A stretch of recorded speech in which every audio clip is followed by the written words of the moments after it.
memiliki julukan negeri bahari, Indonesia memiliki banyak kearifan lokal wilayah pesisir. Salah satunya cara tangkap yang unik, baik itu menggunakan alat maupun dengan tangan kosong. Bermacam biota air pun menjadi target dari perburuan masyarakat menggunakan tangan kosong.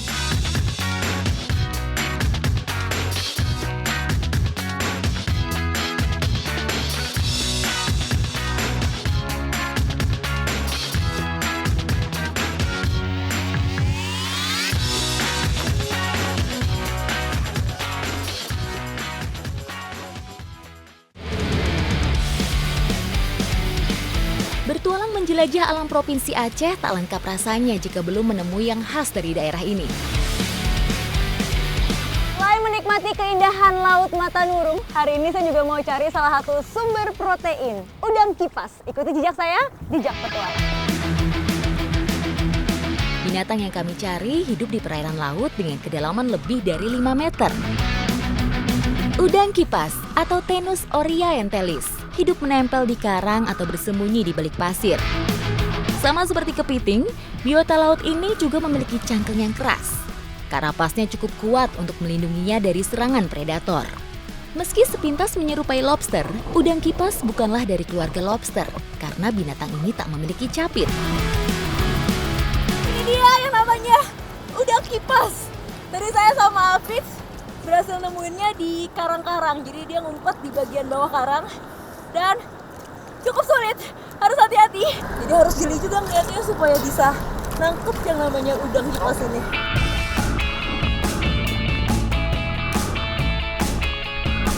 Rezeki hari ini, semakin sore, air semakin pasang, justru kita dapat udang kipasnya. Asik! Masing-masing udah dapat satu, Hafiz dapat satu, Rizka dapat satu, Randy dapat satu. Dan semuanya rata-rata ukurannya sama karena kita semua dapatnya di bawah karang. Nah, habis ini karena hari sudah semakin sore, ombak juga udah makin besar, harus segera merapat ke pantai, terus kita masak udang kipasnya. Ikuti jejak saya, jejak petualang.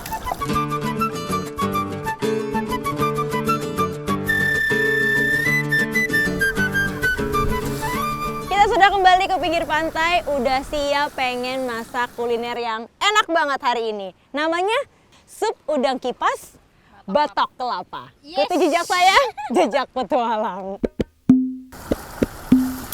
Udang kipas dibelah agar bumbu meresap ke dalam dagingnya. Jika tak ingin menyantap menu ini dengan nasi, kebutuhan karbohidratnya dapat diganti dengan kentang. Cita rasa pedas, manis dan segar hadir dari bahan-bahan ini. Baru sebentar saja aromanya mulai tercium. Nah, ini dia bagian yang paling spesial. Kuahnya pakai air kelapa. Jadi dia nambah rasa manis alami langsung dari kelapa. Tak sampai 10 menit, kuah pun mendidih dan udang kipas siap dimasak. Agar kandungan nutrisi dalam sayuran tidak rusak atau hilang, sebaiknya sayuran dimasukkan dalam urutan terakhir. Sedikit potongan jahe dapat mengurangi aroma amis pada masakan. Sup udang kipas batok kelapa. Ini sebelum Rani rasain ya baunya dulu. Enak bang. Baunya ini berasa banget bau air kelapa mudanya, tapi panas dan menggoda. Habis itu juga aroma daun bawangnya kenceng banget. Pasti rasanya enak. Sekali.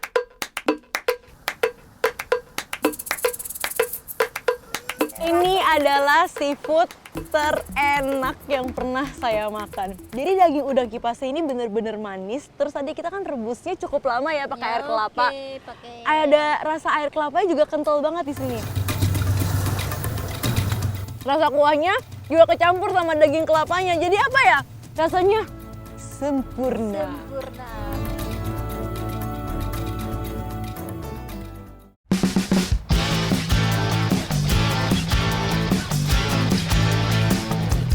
Sebagai salah satu negara kepulauan, masyarakat Indonesia memang sangat bergantung kepada berkah laut. Nyatanya, laut adalah salah satu potensi kekayaan alam terbesar di Indonesia yang di dalamnya terkandung banyak manfaat. Saya mau berburu surabe sama ibu sama bapak. Surabe itu kayak teritip ya bilangnya. Di sini bilangnya Surabaya itu seperti teritip. Seperti apa? Kita lihat nanti ya sama-sama di sana. Yuk.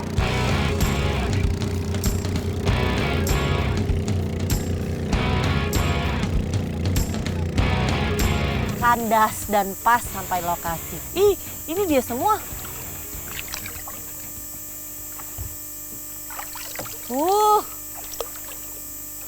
Oke. Surabaya nih kayak begini nih ternyata. Ini cangkangnya dia nih. Rumahnya begini. Baik.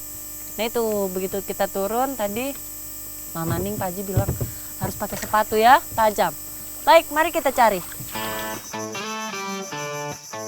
Hutan bakau juga menjadi lokasi beragam makhluk hidup dan salah satunya adalah oyster. Oyster adalah anggota keluarga Ostreidae yang berarti tiram. Tiram jenis ini banyak ditemukan di lautan atau perairan pantai beriklim hangat. Secara morfologi, organisme dari kelas Bivalvia ini memiliki badan lunak dan ditutupi oleh 2 keping cangkang yang berfungsi melindungi bagian dalam tubuh dari serangan pemangsa. Ini ada isi, betul ya masih tertutup. Fix, bener. Surabaya yang di sini disebut Surabaya itu bukan teritip. Ini oyster dan kalau saya lihat bentuknya ini oyster larvae. Oyster adalah salah satu organisme akuatik yang cukup kuat bertahan di zona intertidal. Zona intertidal adalah zona yang dipengaruhi oleh pasang surut air laut dengan batas area di antara pasang tertinggi dan surut terendah air laut. Secara periodik, wilayah ini mengalami perubahan sebagai zona peralihan sebanyak 2 kali dalam 1 hari.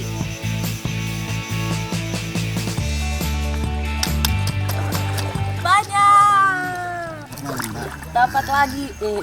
Ini adalah perburuan yang paling menyenangkan menurut saya. Kenapa? Nyarinya gampang, udah gitu airnya bersih sekali.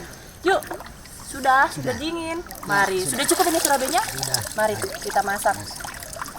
Kita makan ya. Mantap. Masyarakat di beberapa daerah pesisir seperti di Desa Togit banyak memburu oyster. Karena di Desa Togit jumlah oyster tidak terbatas. Maka mereka memanfaatkannya untuk memenuhi kebutuhan protein. Membuka cangkang oyster memang cukup sulit, mengingat ini adalah salah satu bentuk perlindungan jenis Bivalvia terhadap predatornya. Cangkang dengan material kapur harus dipukul keras sampai memiliki ruang untuk diambil dagingnya. Jadi nih, bentuknya dia itu tuh seperti nggak kelihatan gitu mana. Ya, tertutup semua. Jadi kayak bukan tiram, bukan kayak kerang, nggak kelihatan. Dia punya cangkang juga nggak beraturan. Tapi kalau tahu cara bukanya, selamat. Tangan tidak luka, isi bisa keluar.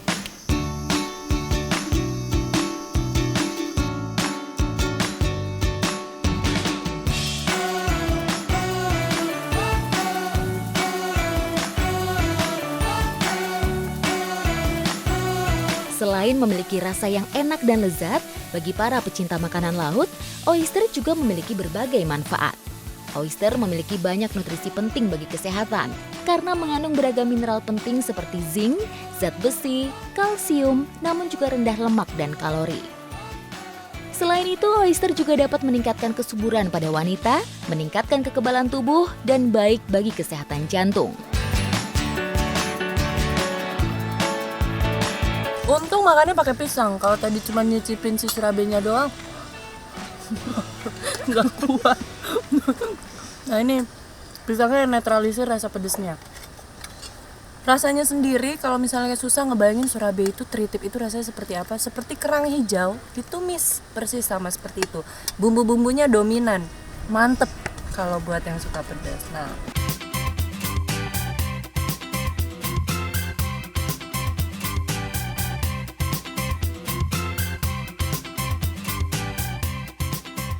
Untuk menangkap ikannya kita nggak perlu terlalu dalam, ini hanya 1,5 meter lah kurang lebih, dan juga kita mau mencari ikan tongap. Betul lah? Iya. Tongap. Ikuti jejak saya. Jejak petualang. Ikan tongap atau biasa disebut ikan buntal memang banyak tersebar di perairan dangkal hingga cukup dalam.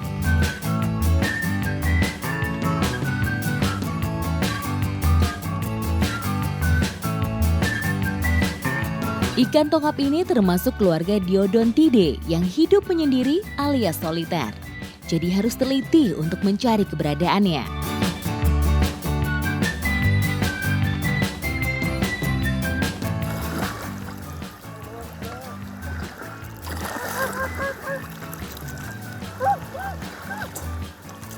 Dapat Om. Akhirnya Om Abel tadi pertama yang dapat dan juga lihat. Kalau saya dari tadi belum lihat, kalaupun saya udah lihat pasti saya laporan dulu sama Om Abel karena saya belum begitu berani untuk megang ikan tongap atau ikan buntal ini. Ikan buntal bisa menggembungkan tubuh dengan cara memompakan air atau udara ke dalam tubuhnya. Jadi, tubuhnya bisa membulat 2 kali lipat lebih besar. Tapi, membuat pergerakannya semakin lambat saja di dalam air. Oh, dia sudah mulai menggelembung. Om bisa tolong pegangin embernya? Nah, berat. Berat juga ternyata. Nih, teknik untuk megang ikan tongap atau ikan buntal ini harus bagian ekornya, karena di bagian ekornya ini dia tidak ada duri. Tapi saya dari tadi coba untuk angkat dia, tapi karena dia makin mengembung, lihat badannya tuh makin membesar seperti ini, lebih susah lagi untuk diangkat.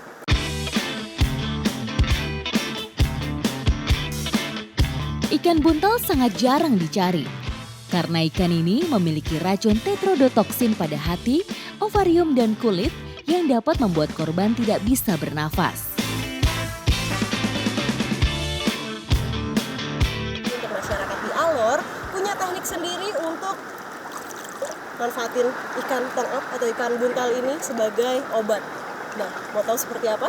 Makanya tetap ikuti jejak saya, Jejak Petualang.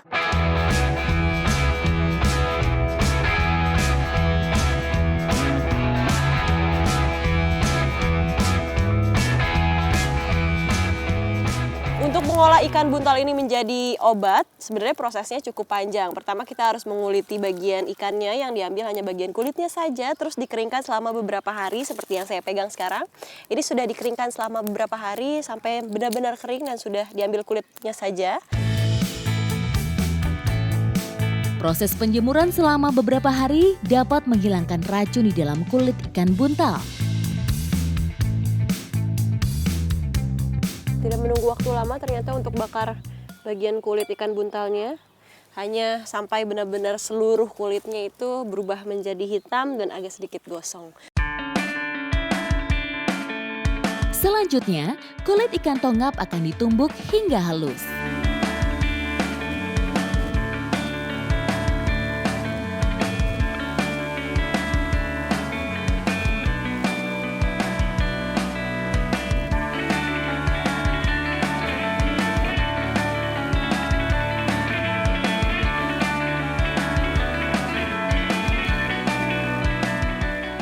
Wah, rasanya pahit, benar-benar pahit. Tidak ada rasa lain selain pahit yang saya rasain di dalam mulut, dan juga ini aromanya agak sedikit gosong ya. Karena memang tadi kan kulitnya benar-benar dibakar sampai hitam, sampai hangus. Dan ini saya habiskan atau bagaimana, Om? Habiskan. Sudah habis ini, Om? Iya.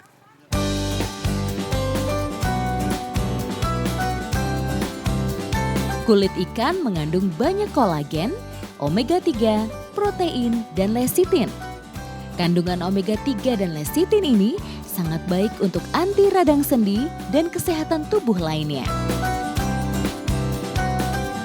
Ikuti jejak saya, Jejak Petualang!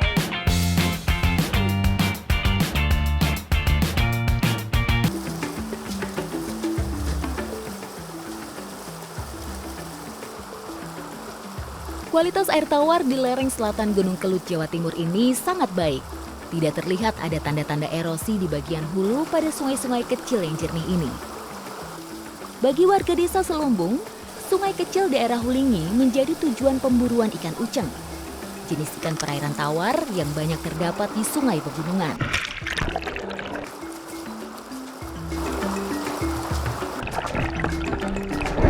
Jadi kalau nemu uceng di daerah Blitar itu semuanya memang hasil tangkapan langsung dari habitatnya kayak gini. Bukan asal raba. Jadi sebenarnya uceng ini hewan nokturnal. Nah, dia itu memang gampang dicarinya kalau waktu malam karena dia ke pinggir-pinggir nyari makan. Tapi waktu misalnya pagi atau siang seperti ini, dia biasanya nyelip di antara batu-batu. Nah, jadi ini batu-batunya digosrek-gosrek nih, diraba-raba dengan harapan dia masuk ke dalam serong.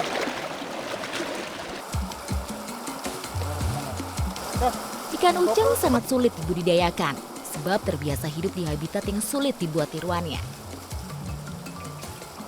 Makanan ikan uceng berupa jentik halus pada lumut yang larut dalam air. Dapat! Dapat! Oh, takut lolos ya? Mak, pindahin dulu. Nih, ini ikan yang saya cari, uceng. Nih, bentuknya begini. Ada sungutnya kecil ya. Uceng. Nyarinya susah payah. Ternyata ikan buruan kita mini.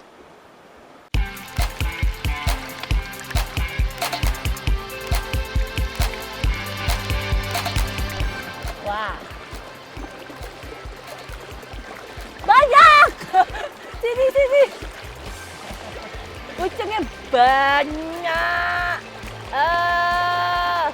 Ini kalau misalnya dilihat sekilas, dia ada sungut dua yang tadi saya bilang. Dan badannya lihat tuh, ada garis-garis warna ekor agak-agak orange begini. Nah, pokoknya anatomi badannya, bentuknya itu menyerupai ikan bilis.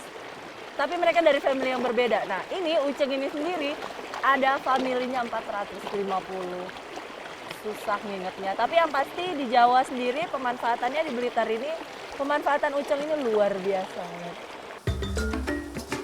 Ikan uceng tersebar di Cina Selatan hingga Asia Tenggara. Beberapa daerah menyebut ikan uceng dengan nama ikan jeler.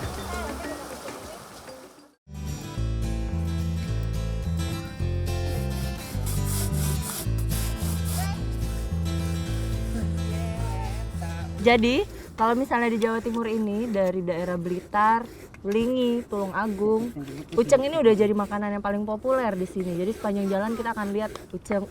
Nah, ini saya sama ibu kita mau masak bumbu Bali. Ya. Ai. Jadi sejenis kari tapi pedas.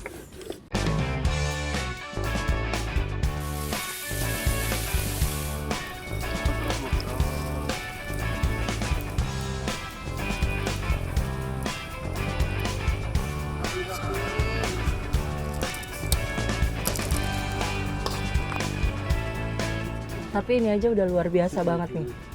Ini ucengnya enak loh, bumbu Bali ini ternyata sangat-sangat enak. Apalagi makannya pakai pincuk begini. Di belakang sungai Ada. ambil ucengnya. Nah. Di sini langsung dimasak. Masaknya di tengah sawah. Happy ya Bu. Iya. Ketawa-ketawa, Ya, nyanyi-nyanyi ya. ya. Jadi memang makanan itu berkaitan erat banget dengan habit kita, dengan pola tingkah laku kita. Jadi kalau makanannya enak, semua senang. Tradisi biar bahagia selamanya. Ibu juga. Hmm. Bu, besok.